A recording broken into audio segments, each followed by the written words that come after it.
Greetings and salutations, listener. It is the boy, here as always when I speak about wrestling, with the fourth nerd in the True Nerd stable. Yes, that number makes no sense, but deal with it.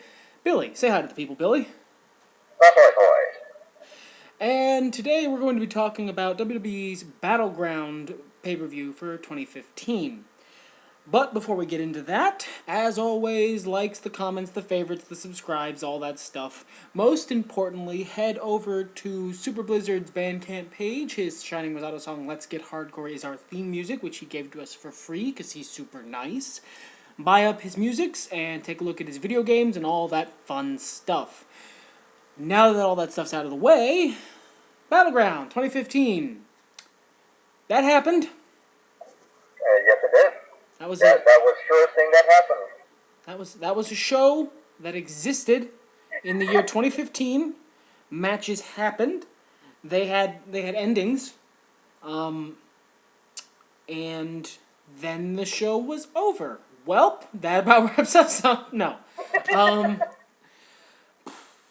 You know what? Actually, just generally speaking, I didn't hate this. And I was... Go ahead. It wasn't a bad match or a bad card, I didn't think. No. I was fully prepared to hate this. Fully and completely prepared to hate this pay-per-view. Because I'm so tired, and I heard their booking heading up to this, and I heard what the main event was, and I told you as much on, I think it was on Facebook, that we messaged each other. You were the one who first mentioned what the main event of the next pay-per-view is to me. I told you at the time what my plans were if things went a certain way, but we're not nearly to the main event yet. We have many other completely unimportant matches to talk about. What did you think? That's a terrible way of showing the entire pay-per-view. Bunch of unimportant stuff happened, and then the main event. I mean, that's pretty much the sum of its parts. That's pretty much what happened. Yeah, unfortunately. I mean, matches were good, but it doesn't seem like we went anywhere with some things, you know? Yeah.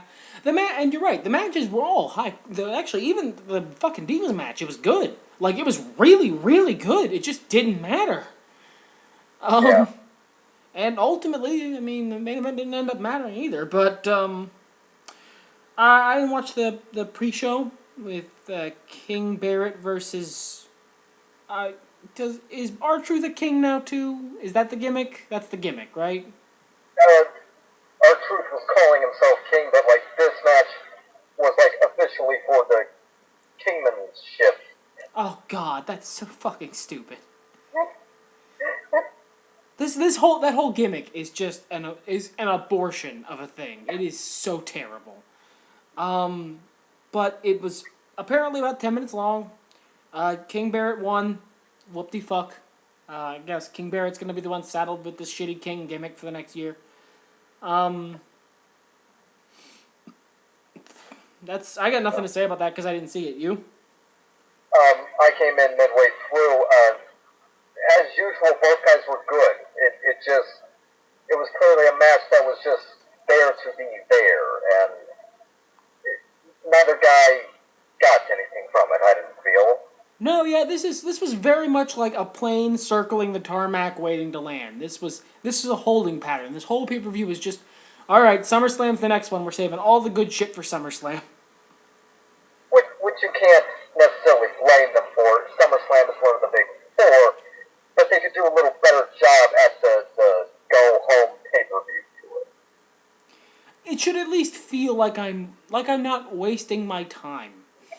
As much as I would be if I were watching Raw, let's say.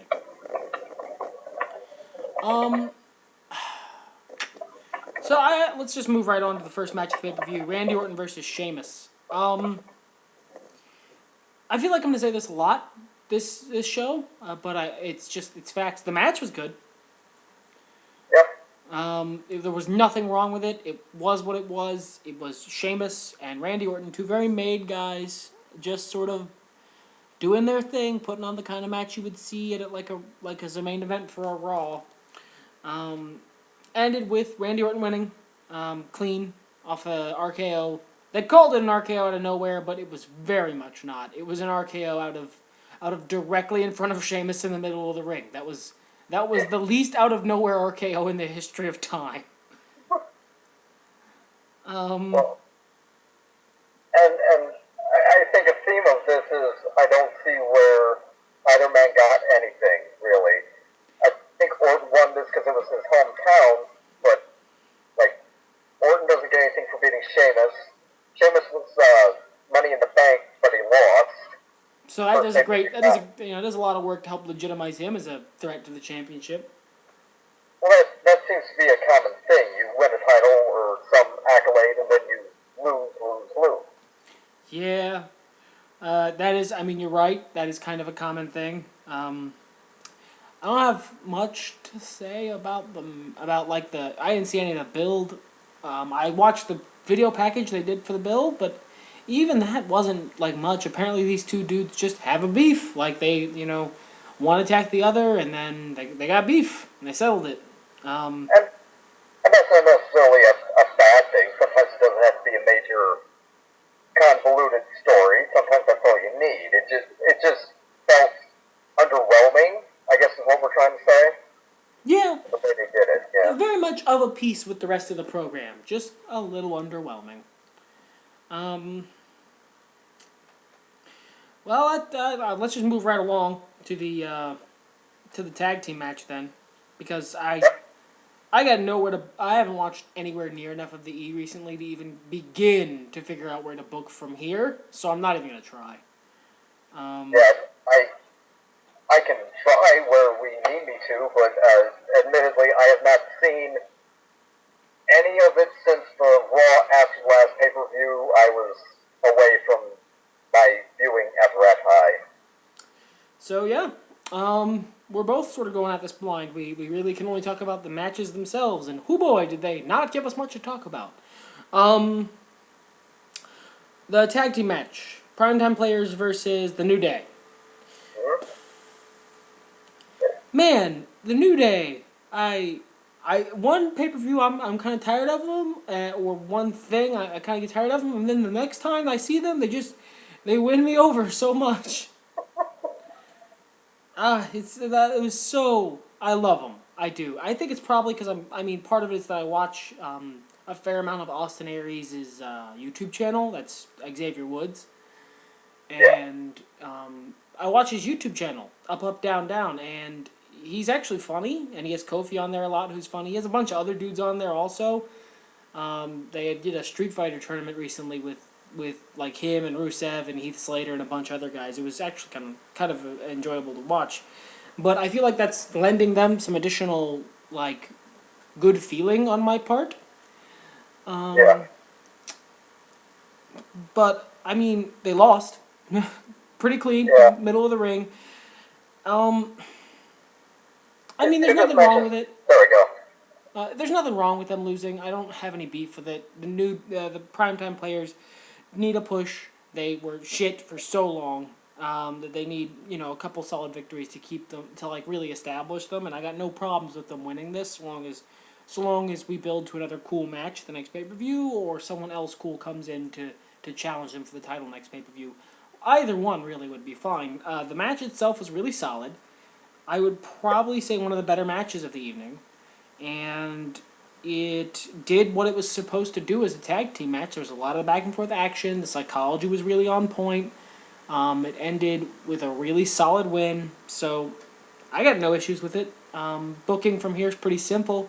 You just either keep New Day Primetime Players feud going, or you circle in somebody new from your tag division, which, if memory serves, is fairly strong, right? Yeah, you have Lucha Dragons, you have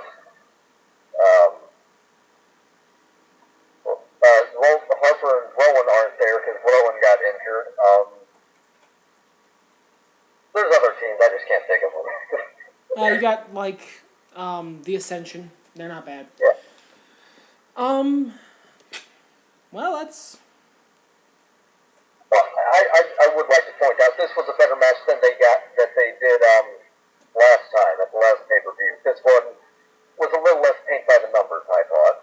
Yeah, I think there was a couple really good really good innovative spots. That thing where Big E did a frog splash, sort of just a splash on the apron. That was cool. Yeah. That'd be something that I wouldn't be opposed to putting in one of the video games. That would be a cool move to be able to give people. Yeah. And really, the last flurry of the match, they were really good. I thought it was just they did a lot better at the ending than they did the beginning and middle. I Yeah, thought. yeah, they started on some rough legs, but that's not any problem for the match. They built really well. Yeah. It was roughly 10 minutes. Then we had Bray Wyatt versus Roman Reigns. Yeah. This was terrible booking. This match shouldn't have happened. This match is fucking awful booking. This should not have happened.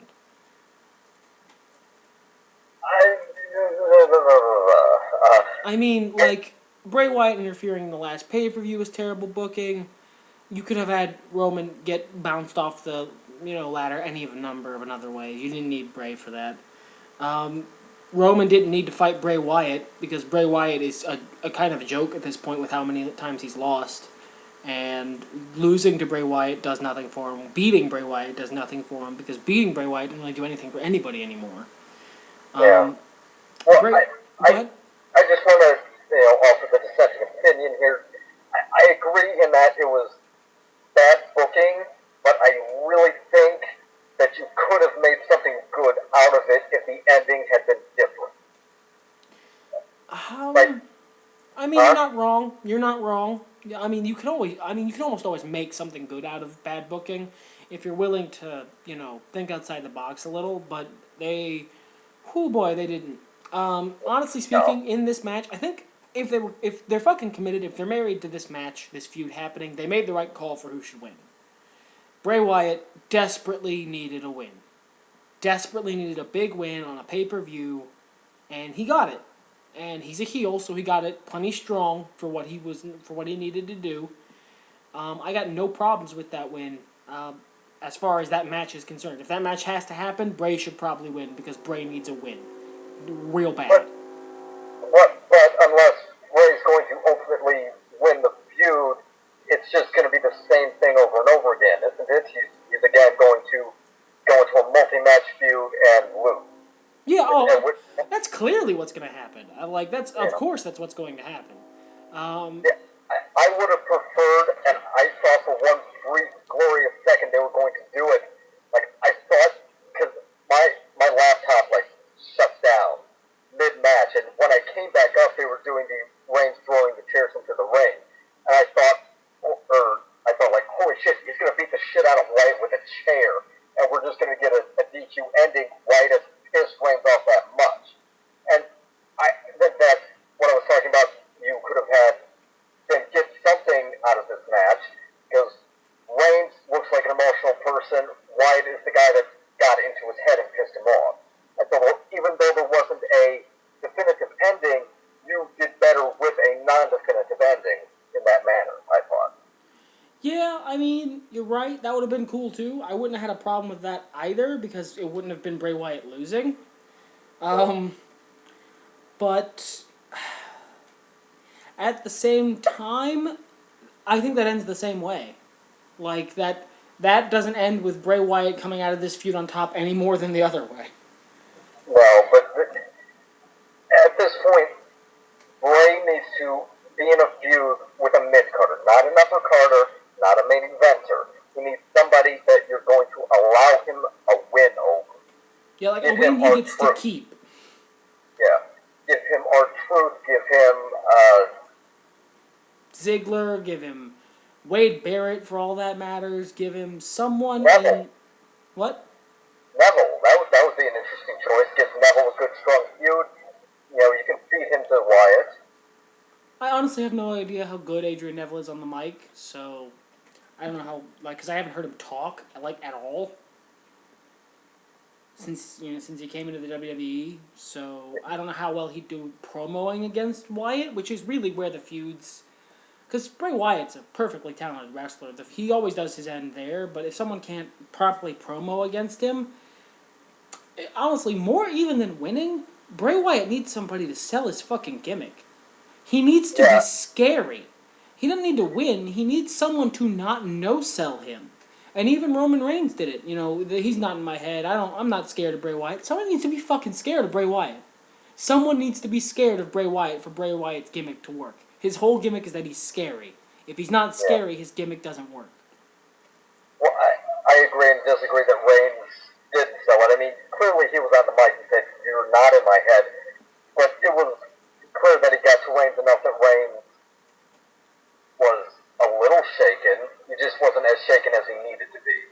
I would have liked to have seen more of it, to be honest, but I'm a guy who really enjoys watching talent sell each other's gimmicks. So, I mean, I recognize that's a preference thing. That's. Go ahead. But you're not wrong in that they need to sell Wyatt's gimmick. I mean, if the Big Show came in, into WWE initially, I'm this big, strong guy. You're all going to be afraid of me, and Funaki laughed at him. Nobody's going to take him seriously. Yeah, I mean, like, for all the fact that he, everyone says he buried Bray Wyatt and, he beat him and he literally covered him with a crate that says upstaging on it. That's a thing that literally happened in real life. Look it up. John Cena sold his gimmick. John Cena sold Bray Wyatt as a manipulator. He sold Bray Wyatt as a scary guy. He beat him, but he sold the gimmick first. Yeah. And like that was the first time he went into a multi-match feud and lost, and that in and of itself wasn't terrible. It's that it kept happening. Yeah, John Cena is not the problem with Bray Wyatt. He's the beginning of a series of problems that have done bad things for the guy. Because even when he wins a long series of matches, like there's been like he won. I think he ended up winning, coming out on top on the in the feud with Dean Ambrose, for instance. It doesn't mean anything. It doesn't mean anything because the characters he's fighting, his gimmick is that he wants to get in your head. He wants you to fall. He wants to change you, to make you more like him. None of them actually ended up showing any character development from those feuds. So even the ones that he's won, which we don't remember, but they exist, we don't remember them because nothing came of it. They weren't important. You fight Bray Wyatt. Bray Wyatt beats you a couple times. You end up losing, and then you go about your fucking day like you just went to craft services and got a sandwich. It doesn't. They're not showing impact. And now it seems like we're going a step backwards with Harper. Which, I mean, he was kind of floundering in the mid card anyway. I'm not surprised they went this way. And Bray Wyatt looks better if he has goons. That was a very unsurprising move. But it is unfortunate because I feel like they could have done better. But I'm not surprised they went the easy way. Yeah.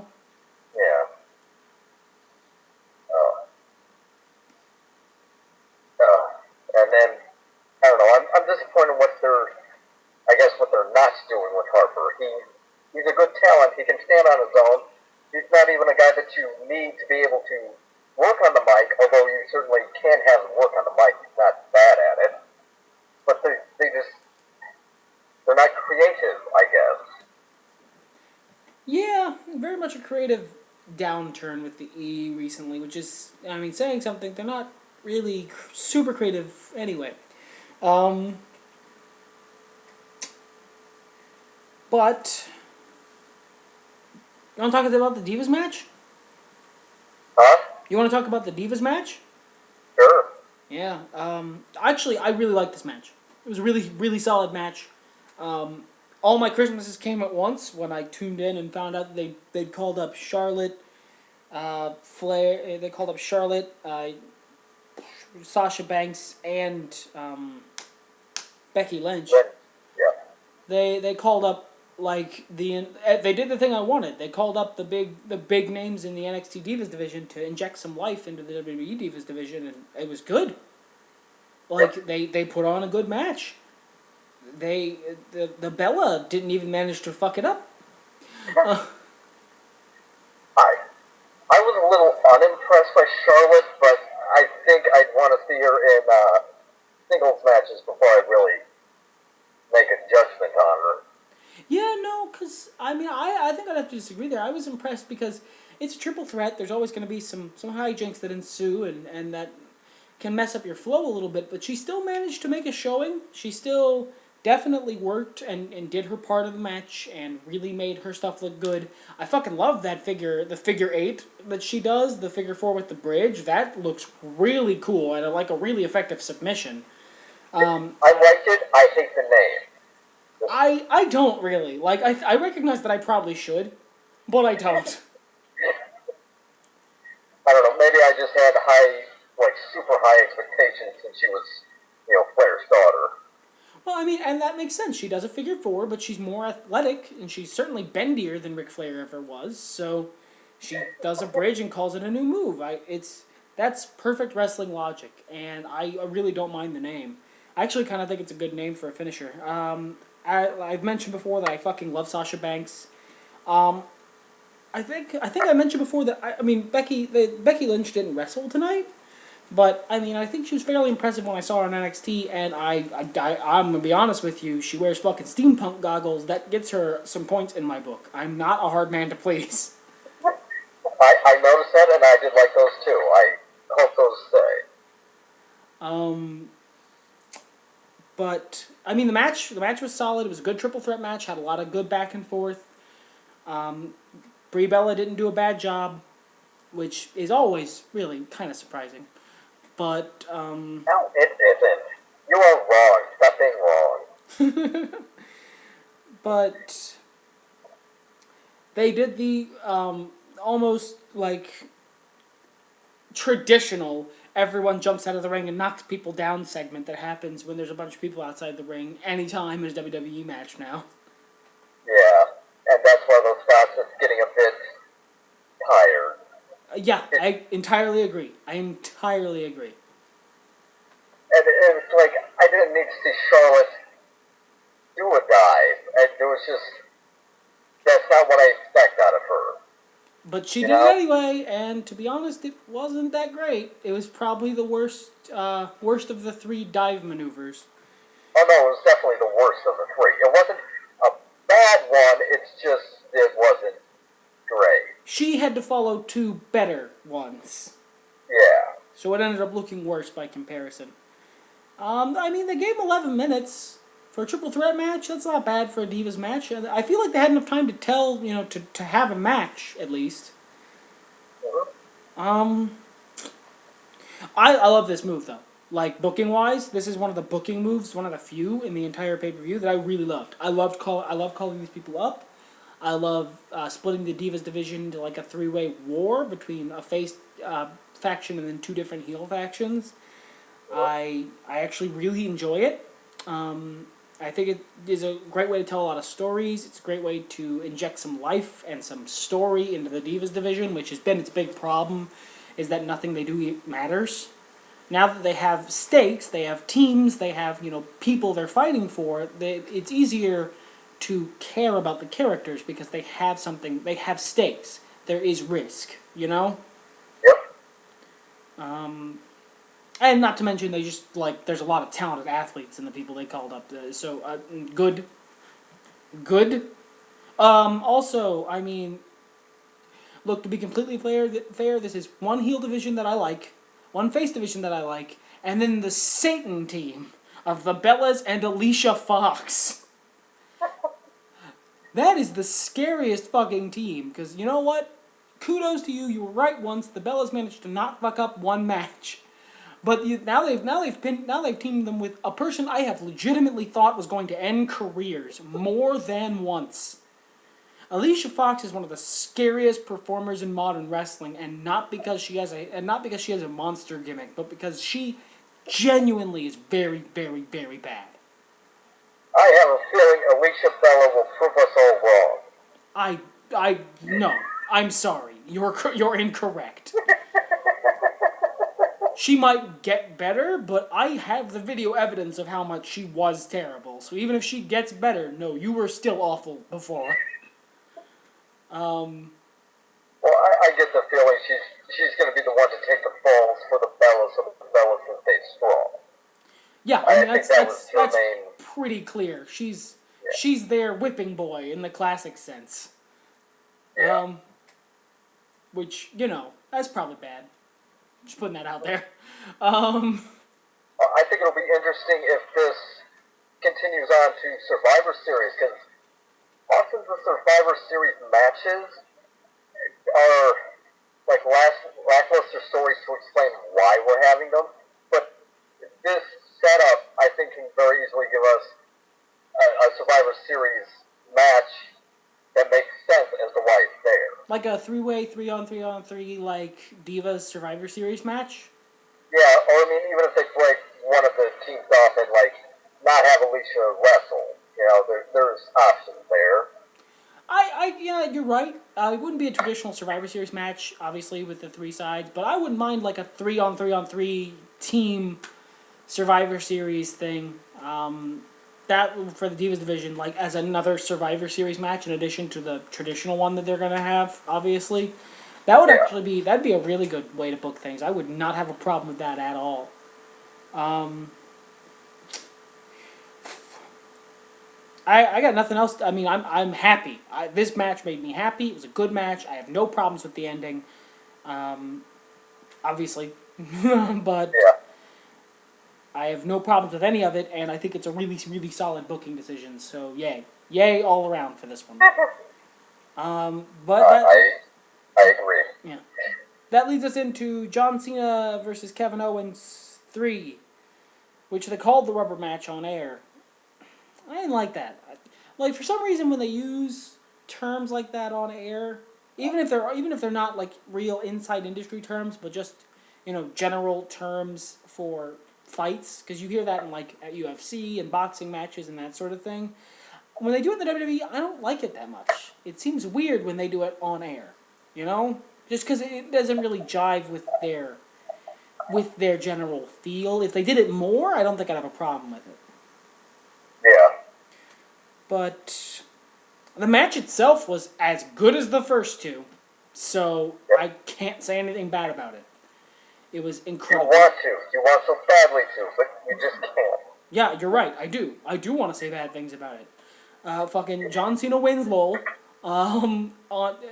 Against Kevin Owens, whose whole thing is that he's a fighter and, you know, a warrior, and he won via submission of all fucking things. And you know, I mean, Kevin Owens is in it. So, of course, I want to say bad things about it. But I can't. It was a really fucking good match. Also, why the fuck does John Cena keep doing that move? The sunset flip thing? Yeah, like the code red. I don't understand. My theory on that is that he fucked it up so badly last time that he had to do it again this time, just so it was on the record that he could do the fucking move. And he can, it turns out. Yeah, I think it was just a pride thing, just so it wasn't on the record that he couldn't do it. He just had to prove, yes, I can do this. I can do this move. You just gotta give me a couple tries. Well, and the last time was just a mistake, and Kevin Owens lost his footing.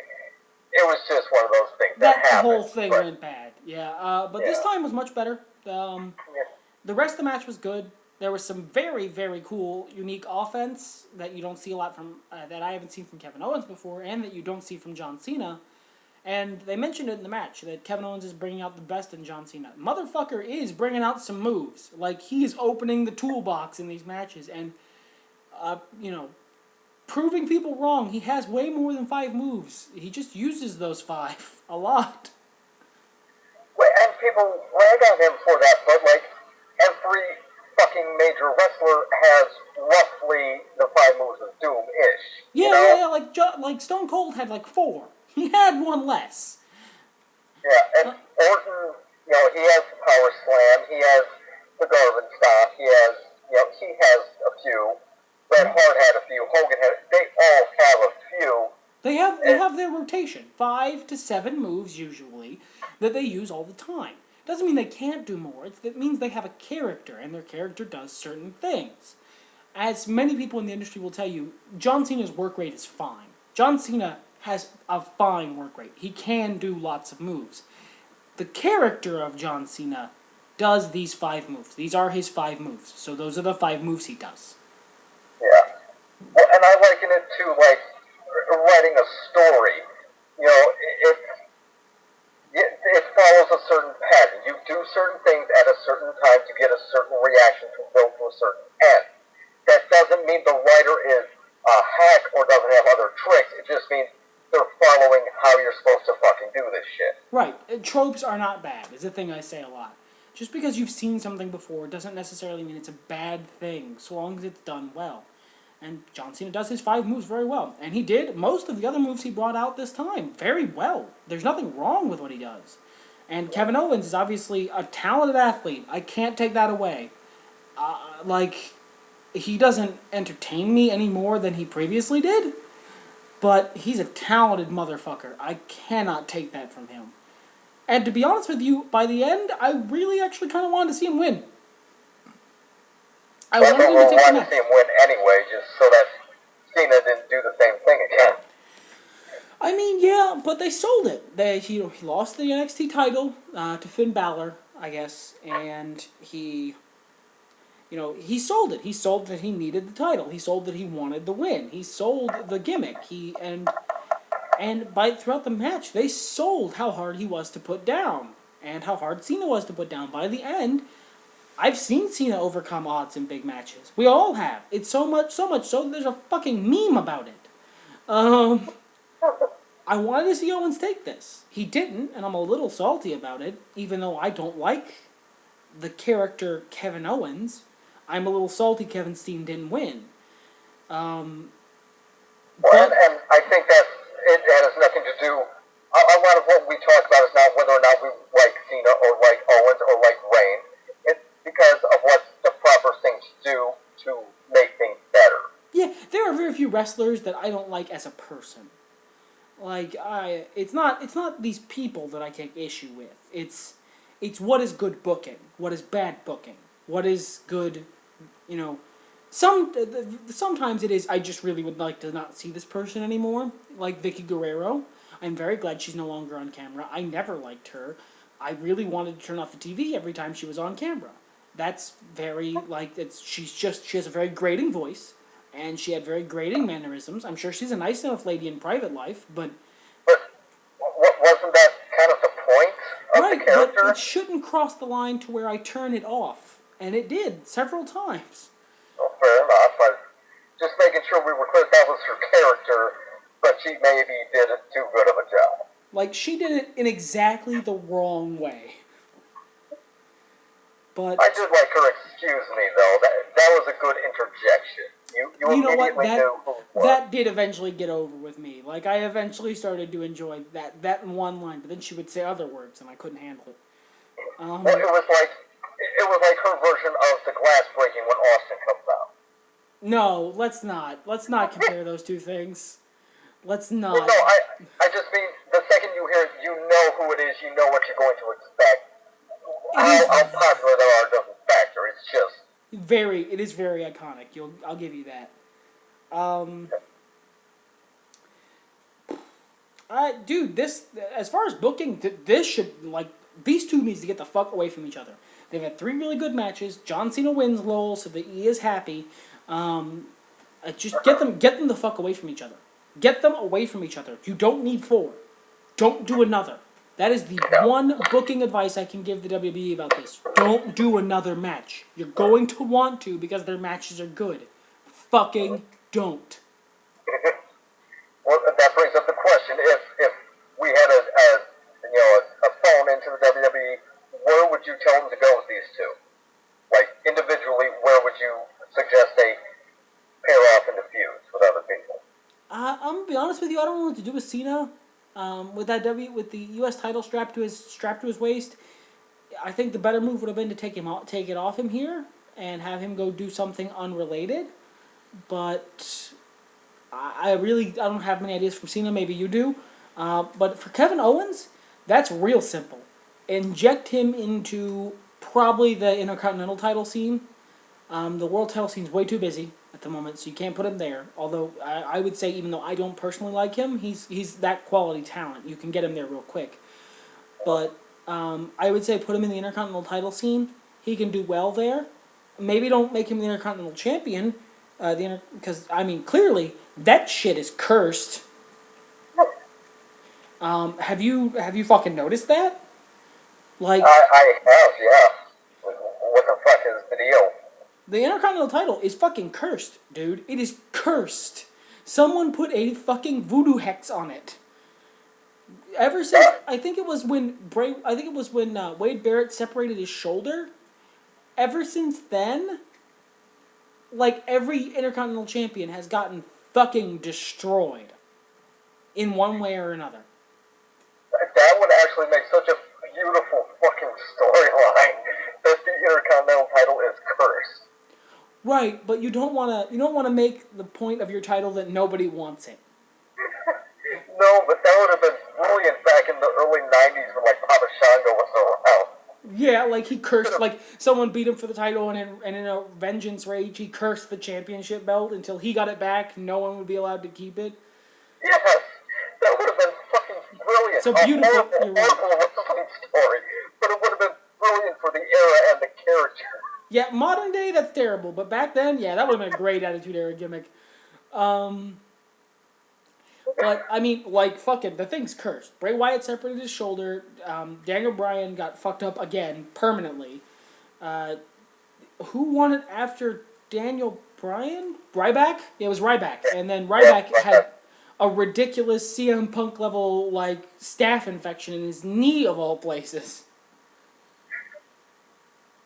Oh, boy. I just fucking seen a moment. I can't disagree with putting Owens in the Intercontinental Division, but, like, I don't... You'd have to give him a lot of non-title feuds, and I don't know where he is. You kind of have to give him either a main event feud or a title, I think. Yeah, like, I would say he could easily, if Ryback's cool to compete, he could easily take the title off Ryback. If not, and they have to do another fucking tournament for it, or, scramble match, or whatever bullshit they pull out next time, he could easily win that. I think you want the title on him pretty soon so he can hold it. And this is not my secret way to get the Intercontinental title curse on Kevin Owens. That is not my plan.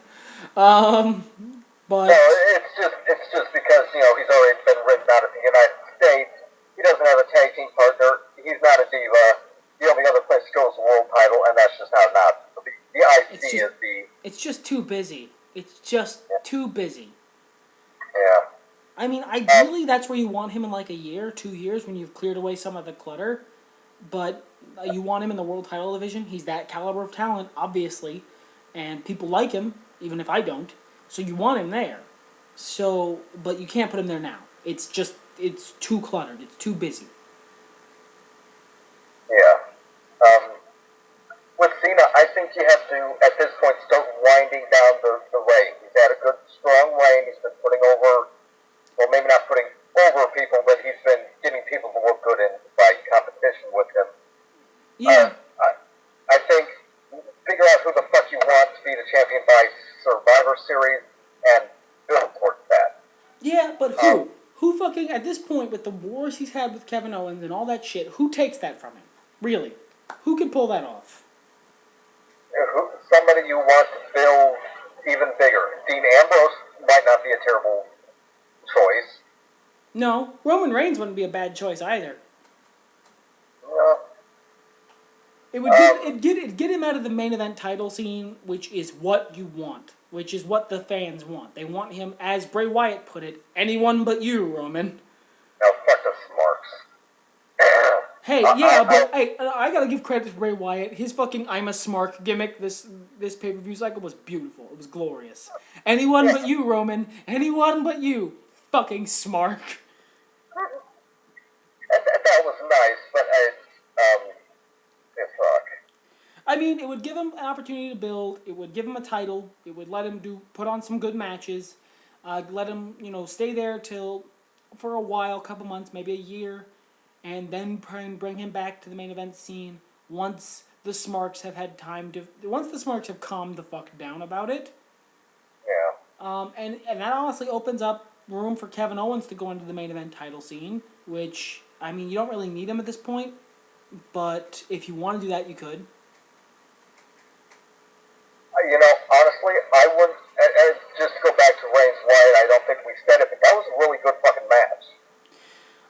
See, I don't know that I agree. Like Well, you're wrong. that wasn't a bad match. That was a functional match. It was a match that happened. I don't know that it was good. I think it was okay. I think it was perfectly serviceable from the talent involved. I have come to expect more from Roman Reigns because he spent the last like 4 pay-per-views putting on fucking showstoppers. I always expect more from Bray Wyatt because I know he's talented. And that this was they delivered a really solid match, but I feel like it could have been better. I don't know. I thought it was on par with what Reigns has been doing. It was the ending, like, this would have been a good 3.5-star match, but it's like the ending really fucking dropped it. It just cut off the legs of everything they had done up to that point.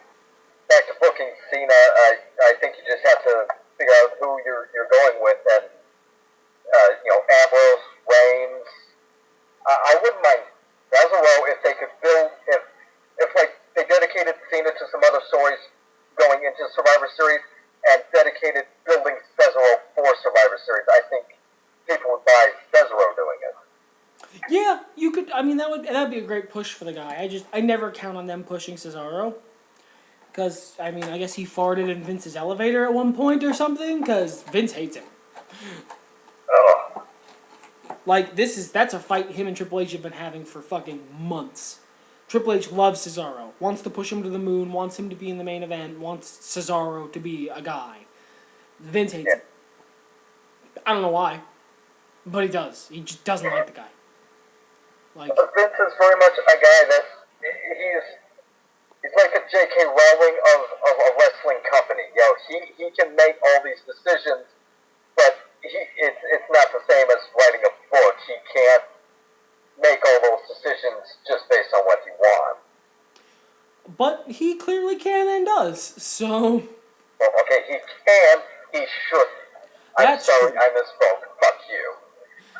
Well, that's very true. He shouldn't do these things, but he clearly does because, like, he just, like, whether it's personal or doesn't like that he's foreign or doesn't think he'll get over with the fans or whatever, despite the fact that he's been over as a face and a heel a couple different times, he just does not like him. Does not want him pushed. It's just so depressing because Cesaro could have had such a tremendous career in the WWE by now, and he and Swagger absolutely should have fucking had the tag team titles when they were together. They were the hottest fucking team at that point. Like, they were fucking heels playing the racist Tea Party gimmick, and they fucking got over as good people. They got over his faces when they were blatant, jingoistic, xenophobic racists. I don't necessarily know that the WWE wants that on record. Well, it says something about the crowd, sure.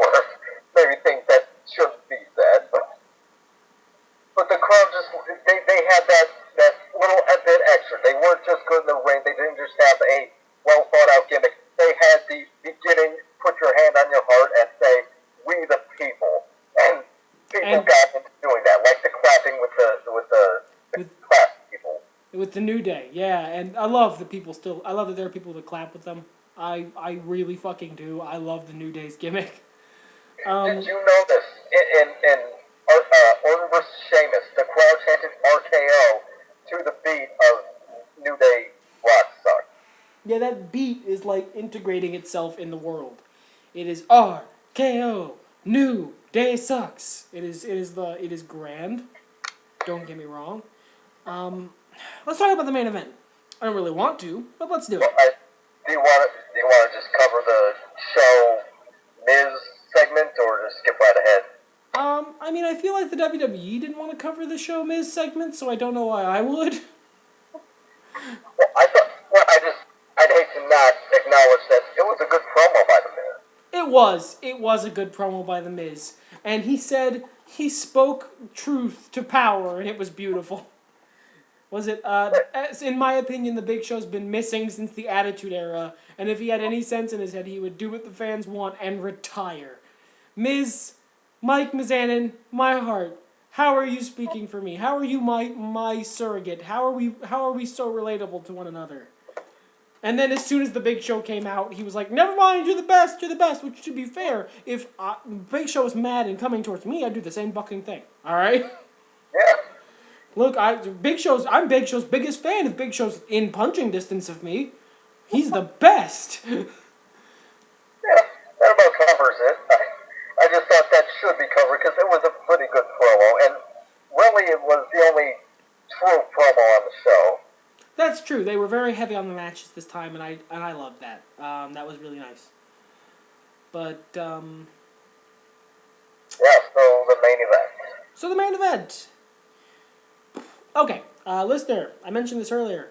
I told Billy beforehand that if Seth Rollins walked away from this match with the win, I was done.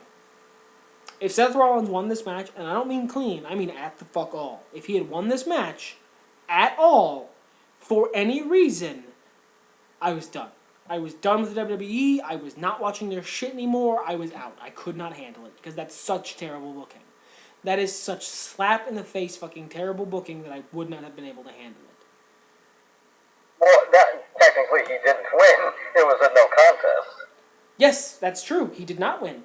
The Undertaker won. That's a spoilers. The Undertaker showed up when Brock Lesnar was about to put Seth Rollins away after doing the Brock Lesnar thing and eating him for a while. And you notice Rollins and the referee both just fucking disappeared. The Undertaker shows up, everybody just fucking leaves. Which is smart. Yeah. So I think we both have problems with it in general, this match. Yeah. It was a good match. It was a Brock Lesnar match. Huh? It was a Brock Lesnar match. Yeah, and I like Brock Lesnar matches. Yeah, I mean, he did the thing. He did the final boss of the video game Conqueror thing. And I like it. That's his gimmick, and he does it well, and he sells it well. Seth Rollins just really shouldn't have been the guy to beat him, and wasn't, thankfully. Whoo boy. I don't know if the Undertaker should have been either, though. Yeah, and see, that right there, I don't necessarily mind Taker coming back to fight Lesnar. I don't have a problem with Undertaker coming back to have a match at SummerSlam. He's clearly in good fucking shape for it. But, and I told you, like, last time, there was a leaked poster for Reigns Lesnar. I guess that was either fake or plans have changed. But this pisses me off because this means either Lesnar's going to beat Taker again, or Reigns is not going to be the guy that beats Lesnar and take the heat. No, for some reason, they might, for some indiscernible reason, they might decide to let Taker get his win back. Which, he already lost the streak, dude. He can't get that back. It's a fucking heat negazone. It's a waste. Yeah, I would have been fine with them using this to kind of like Taker starting a mind game into Lesnar's head and getting a rematch at Mania. I would have loved that. But... which they might be doing, to be fair. No. They have announced it. It's Lesnar, Taker, SummerSlam. Oh, for fuck's sake. Yeah. No, dude. Taker's winning that match. Yeah. And so what the fuck was the point in Lesnar beating him? This is again why I say it's a fucking cul-de-sac. It is a heat cul-de-sac. It is pointless. Yeah, it's the fans threw their hissy fit. Now no one gets the Undertaker heat because it's not going to do shit for Taker to get it back. Lesnar, fuck. Yeah, the fans threw a hissy fit about the guy they wanted to take the Undertaker's heat. The fans threw their baba on the ground and soiled their diaper and punched their little feet and fists against the ground and cried. And now no one gets the toy. Yeah, I never quite understood what the problem with the smarts were for the longest time because I generally knew what it was. And I was like, okay, it's just people that are smart for the business. I'm one of those people. Okay, what's the problem with us? I never fucking understood it until this year. Because that means all the shit, all the sacrifice with Reigns, all the Rumble, the Mania, dealing with that, dealing with the afterlife, that was all for fucking nothing. Pretty Taker's much. losing to begin with for fucking nothing. Pretty much. Because these unpleasable shitlords can't enjoy a good story. They think they know better than people who've been doing this for fucking 40 years. As you know, armchair quarterback in them says that they know better, and rather than like we do, keeping their opinions to their fucking selves, maybe putting it on the internet for people who want to hear it, they go to shows and shit on the product itself, and they shit on the product where other people can see, so as to try and ruin the experience for other people, which means the WWE has to react to them. Look, Yeah. I have shitlordy opinions. I do. I'm sure you have some too. I keep them to my fucking self because I don't want to ruin other people's good time. Yeah. And just a thought that popped into my mind. We talked about it last time about like the people that know it, how it happened and shit on it, and you said, well, that's what we're doing in a way, and it's really not. We're not sitting here saying they did wrong to shit on it. We're saying you did it wrong. You could have done it like this. It would have been better. It would have been more quality. If you hear this, we are trying to help. We're not shitting on it because we think being cynical is cool. And there is a difference. Yeah, you're right. I mean, yeah. I mostly was giving you shit last time. You're right. I'm a cynical guy. I'm not cynical because I think it's cool. It's just my default position in life. These people, the smarks who are shitting on Roman Reigns and shitting on the story that WWE's trying to tell, are clearly doing it because they think it's cool.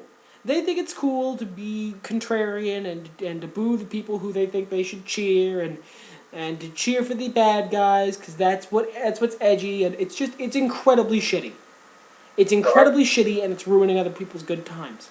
As for instance, if I went to a WWE show, I probably wouldn't, to be perfectly fair. They're not good enough for me to spend that much money on tickets right now. But if they got better and I went to a show, I wouldn't boo John Cena. I might not cheer John Cena, but I'm not going to boo the guy. Yeah. John Cena's a bad example. I might join in on the "Let's Go Cena, Cena sucks" because that's a meme. But like, I'm not gonna boo Dolph Ziggler, who's a face right now. I'm not gonna boo Kevin Owens because Well, you should boo Kevin Owens. no, because dude, he has a very strong face contingent. People like him. I probably would just not react to him because look, in the end, cheers or boos, I don't want Kevin Owens on my screen. He doesn't entertain me, so I'm not going to react to him because any reaction's good to them. But I'm not gonna actively shit on the story they're trying to tell. Is the point I'm trying to get across? I'm not gonna actively go out of my way to shit on the story they're trying to tell. Yeah, and listen, a couple things to be fair on. To be fair, there are people that just legitimately weren't interested in Reigns.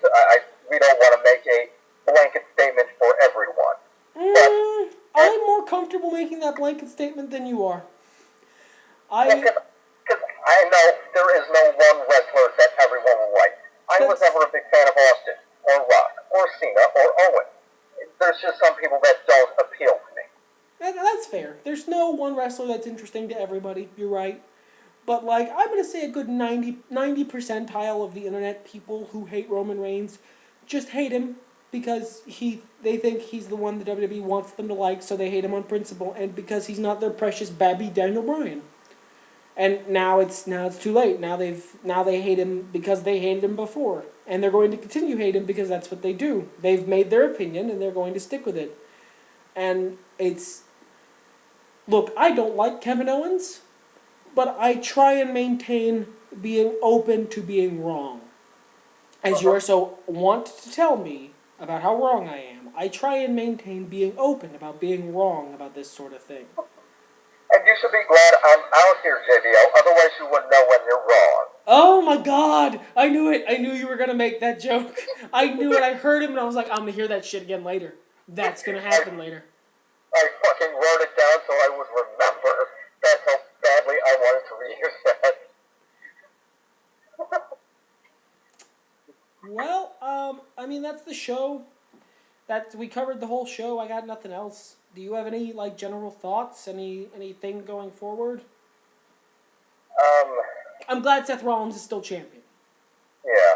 And I'm very happy I can say that because he managed to still be champion and not win. I pretty much got my cake and got to eat it too, and for some reason I'm bitching about it. I don't know. Well, I mean, for the very reasons we've been talking, Brock Lesnar held the Undertaker heat, and you have to have a new guy take that heat.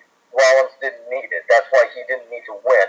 I would have been fine with it being a DQ win for Rollins if need be, but he shouldn't pin or submit Lesnar. Yeah, and it should have been a cheating count out would have victory been fine after. too. Count out would have been fine, and I thought that's what they were going for when Rollins left. And then Brock Lesnar fucking Supermaned his way over the barricade and killed Seth Rollins. That was a hell of a leap. Dude, he was an NCAA champion. There's a reason that he's as athletic as he is. He's fast. Well, it was a ballsy thing to do because if he just flips that, he's gonna face plant and it's gonna be a joke. Oh yeah, I mean, if he had fucked that move up, that Brock Lesnar is now Brock Lesnar the Joke 2015. Yeah. And he made it. He made that shit look easy too. I got no general thoughts. I never let you talk. Well, do you have any? But I don't know where the hell we're going with this. I mean, obviously we know Lesnar, Taker, and we know that it's not the way they should have gone, Doug. I've heard rumors about where Rollins might go, but I don't see how they would build for it now. The rumors were that it was going to be Rollins versus Triple H at SummerSlam, but there's like no build for that at this point. And I would have thought, like, if you were going to go for Lesnar, Reigns, Rollins, Triple H, you have Triple H come out, DQ victory, Rollins is pissed, he wanted to do it himself, there you are to the races with that, and Lesnar reigns in some other manner. But I don't know where you're going with Reigns, or Rollins now, or Reigns for that matter, well, I guess he's Wyatt. Dude, no, he's gonna fight Wyatt again. You know it. Yeah. But, I don't know where they go with Rollins from here. I don't know who could... I mean, I guess Kevin Owens. No, Owens is technically speaking a heel. I mean, he has a face contingent of fans, yes, but he has no heel contingent, and that doesn't make him. Well, like, name me somebody else who can go for the title. That's the fucking problem. Triple H was kind of a good holdover so that Rollins beat him. I'm trying to get a list of their roster at the moment. So I can't think of a single other person who's not already busy or apparently fighting the fucking Undertaker. Adam Rose, Biggie, Big Show, no, both Dallas, Bray Wyatt, Lesnar, Cesaro, Jericho is listed for some reason. That wouldn't be bad for just like a start like a practice holdover? match. Yeah, that's kind of Jericho's bag, too. You could do Bray Wyatt. I know Bray Wyatt's technically a heel, You but... already said he's doing Reigns. Yeah, but, like, you could do either Reigns or Bray Wyatt. You could not do that match. I'm just saying, you could not do that match. You could let Wyatt keep a win for once and not do the match. I'm just saying. And I wouldn't be opposed to that, honestly. I guess if it weren't so personal, like the idea that Wyatt was stalking Reigns' family, which I don't know, a video package seemed to have dropped that angle, which is unfortunate. But if it weren't so personal, I would be fine with Reigns just dropping it. But when a heel goes that personal, the face almost always has to win. Yeah, it has to. Like, you can't threaten a man's daughter and then beat him in a match, and that's the end of things. That's not how it works. Yeah. Christian is really not a wrestler. I don't know why he's on this list. Curtis Axel, King of Bryan, Darren Young, Dean Ambrose, I guess, but they just finished that thing with Rollins. Well, yeah, Dean Ambrose, no. No, I'm sorry. Dean Ambrose needs to do some other stuff before he goes back for another bite at the apple. Yeah. Ziggler would be a very interesting contest. I would be very up for that. I don't think they do it. You're right. No. I don't feel like that ever happens. No. But it would just be a great physical contest. Rowan is injured. Fernando, Goldust. I'm going to stop talking like that now. Heath Slater, goddammit. Yeah, Heath Slater, Milan Miracle WWE World Heavyweight Champion 2015. That seems like a good idea. Swagger, Cena, Callisto, Kane, Owens, Barrett, Kingston, Connor, Harper, Macho Mandow, Henry, The Miz, Neville, R-Truth, Randy Orton, and now they bit soon for Orton as well. Reigns versus Ryback, Rollins, Sheamus, Sin Cara, Stardust, Sting, I suppose, maybe. Titus O'Neil, Triple H, Tyson Kidd, Undertaker, Victor Woods, Zack Ryder. Yeah, there's nobody. Huh? There's nobody. Yeah. Ziggler is the best, but they're not going to do it. Cesaro would be great, but they're not going to do it. Well, Cesaro needs a bit of a build a bridge in there. So I would technically disagree, but I wouldn't say it would be a bad thing. Certainly not. Yeah. Well, huh? I mean, we could sit around all night discussing possibilities, but ultimately, I mean, I can't think of anyone good. So, like, and neither can you. There's a bunch of people they could do, but I don't feel like they're gonna. I imagine it's just gonna be like Randy Orton or Sheamus or somebody. Well, in theory, here we're not trying to guess at what they are doing. We're going for what they should do, and what they should do is go back in time, have Seth Rollins DQ himself by bopping Brock Lesnar in the face with a chair and then running, and then having Brock Lesnar fight him again next pay-per-view so he can lose it at SummerSlam, which is a great place for him to lose the title and, you know, puts Brock Lesnar in a strong position to fight Roman Reigns going forward. Or have him fight somebody else, like, say, Roman Reigns, Bray Wyatt, what have you, and then you can build to a Lesnar somebody fight to build Lesnar. Really, what they should do is not do the pay-per-view they just did and do a different pay-per-view, only, like, also do that 6 months ago. Fuck. Yeah, I think the best choices would be Ziggler or Jericho, or maybe they're still planning on doing the Triple H one. But there's... Oh, you could easily build the Triple H over the course of the month. That's not hard. Yeah. Yeah, but I really would have preferred something to have happened on this pay-per-view to build to it.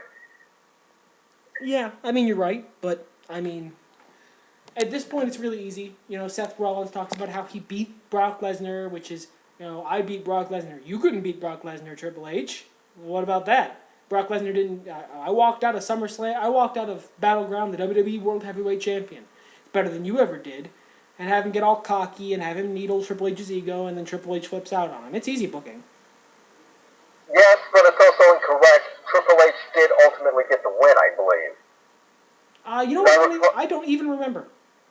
I recall calling the end of the match, a pedigree on the bottom set of the steps at, I think, a WrestleMania. Oh, I don't even remember. That's how little I give a shit about that angle. But I'm pretty sure that wraps us up for the evening. I got nothing else. You? Yeah, I could share a brief anecdote that I actually got a retweet on the Twitter from the Natalia Neidhart. What did you say? I just told her an interesting fact that as a child I had a set of birds, and I named one of them the Blue Blazer after her uncle, Owen.